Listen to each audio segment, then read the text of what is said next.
প্রিয় দর্শক, আজকে পহেলা বৈশাখ উপলক্ষে আমাদের সকল বন্ধুরা মিলে একটা আয়োজন করি।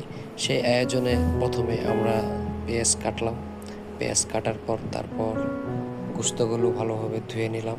ধোয়ার পর তারপর যে শসাগুলো ছিল শসাগুলোকে সুন্দরভাবে ধুয়ে কাটার জন্য নিলাম।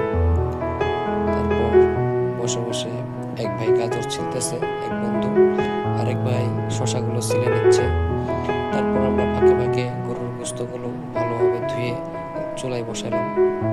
তারপর বাবুর্চি সেই মতো নাড়াচাড়া দিচ্ছে, মশলাগুলো ঠিকভাবে দিচ্ছে, আদা রসুন যা যা লাগে সব কিছু দিল। তারপর আরেক ভাই লবণ ছিঁড়ে দিচ্ছে। লবণগুলো দেওয়ার পর বাবুর্চি নাড়াচাড়া ঠিকভাবে দিতেছে।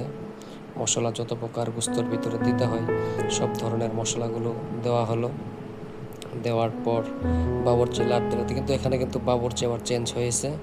যাই হোক, সেই বাবুর্চিও কিন্তু সেরকমভাবে লাড়াচাড়া করছে। তার পাশাপাশি সাইডে আমরা চুলায় বিরিয়ানি চুলা দিয়েছি। তারপর ইলিশ মাছগুলো সুন্দরভাবে ভাজা হইতেছে।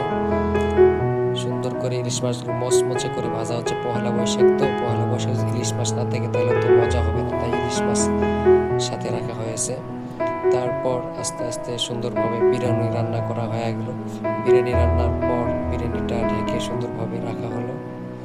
তারপর খাওয়া দাওয়ার পর্ব, সবাই মোটামুটি খাওয়া দাওয়ার ব্যবস্থায় পড়ে গেলাম। সুন্দরভাবে খাওয়া দাওয়া করলাম। কিন্তু